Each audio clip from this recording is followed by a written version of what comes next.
Assalamualaikum waalaikumsalam warahmatullahi wabarakatuh.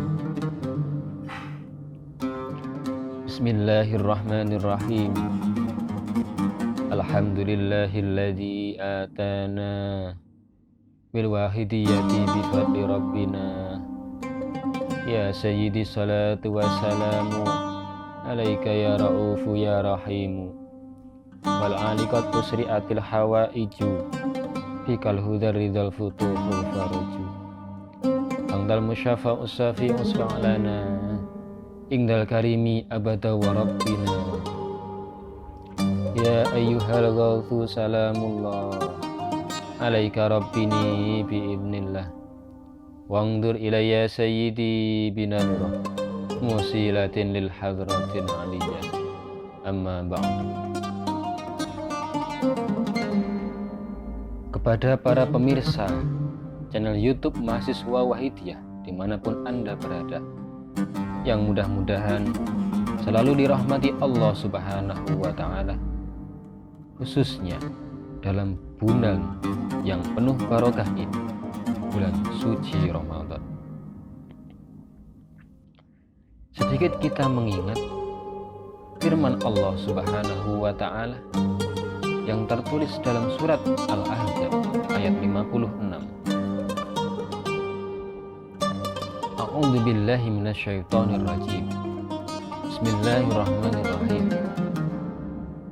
Innallaha wa malaikatahu yusalluna 'alan nabi. Ya ayyuhalladzina amanu shallu 'alaihi wa sallimu taslima. Artinya kurang lebih, sesungguhnya Allah dan para malaikatnya membaca sholawat kepada Nabi Muhammad Sallallahu Alaihi Wasallam. Wahai orang-orang yang beriman, bacalah sholawat dan ucapkan salam sebaik-baiknya kepada Nabi Muhammad Sallallahu Alaihi Wasallam. Dalil ini merupakan sebuah dasar dan hukum mengamalkan dan membaca sholawat kepada Kanjeng Nabi Muhammad Sallallahu Alaihi Wasallam. Tidak ada amalan suatu apapun di muka bumi ini yang Allah memerintahkan dan Allah pula menjalankan kecuali membaca sholawat kepada Nabi Muhammad Sallallahu Alaihi Wasallam.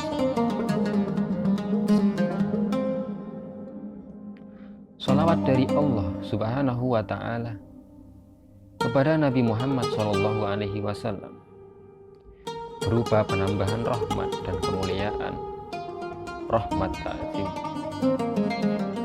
Sedangkan yang kepada selain Nabi Muhammad Sallallahu Alaihi Wasallam berupa rahmat dan maghfirah, kasih sayang dan ampunan. Adapun salawatnya para malaikat pada Rasulullah Shallallahu Alaihi Wasallam berupa permohonan rahmat dan kemuliaan kepada Allah untuk Nabi Muhammad Shallallahu Alaihi Wasallam.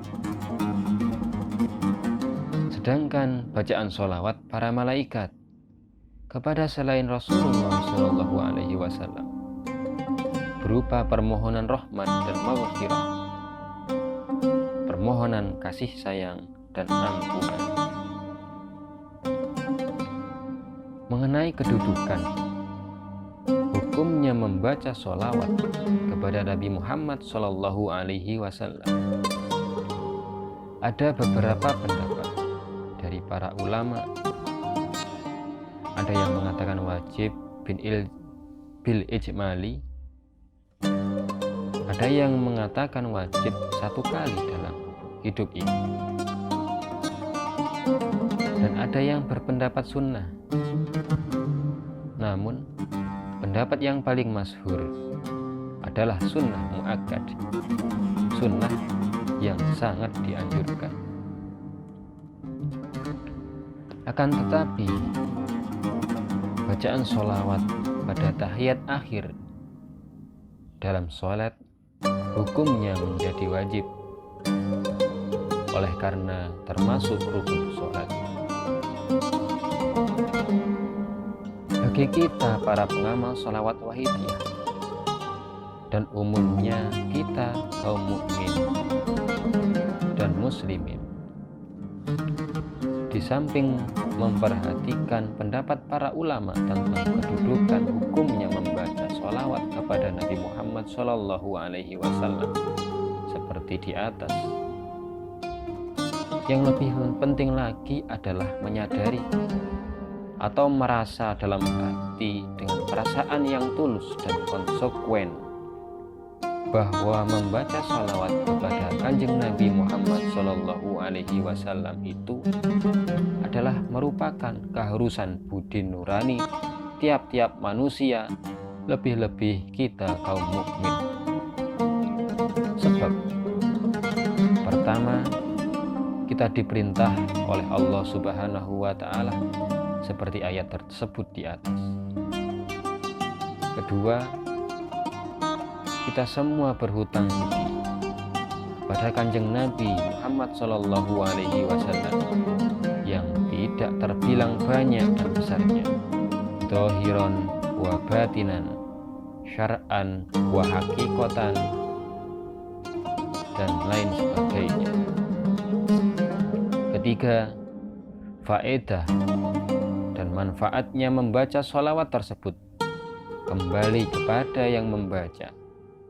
Malahan di samping si pembaca sendiri, keluarganya dan masyarakatnya, bahkan makhluk pada umumnya ikut merasakan manfaat dan barokah dari bacaan sholawat tersebut.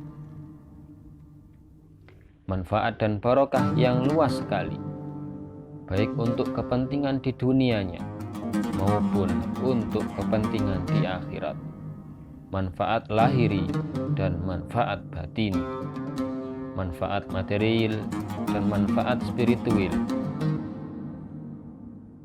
Junjungan kita Kanjeng Nabi Muhammad SAW sendiri sama sekali tidak membutuhkan atau tidak bergantung kepada bacaan sholawat dari para umatnya.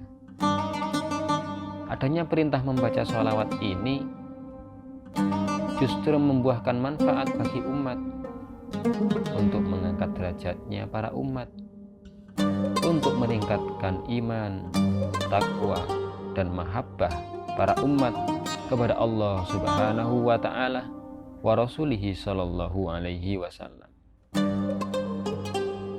Mungkin inilah hadirin hadirat para pemirsa yang dapat kami sampaikan. Kami mengucapkan banyak terima kasih atas perhatiannya dan mohon maaf atas segala kesalahan dan penghilafan. Kami akhiri, wabillahi taufiq wal hidayah, wa min rasulillahi sallallahu alaihi wasallam asyafa'ah wa tarbiyah, wa min qawti hatitaman radhiyallahu an adrah wal barakah wal karamah wal afa minkum. Wassalamualaikum wa alaikunna warahmatullahi wabarakatuh.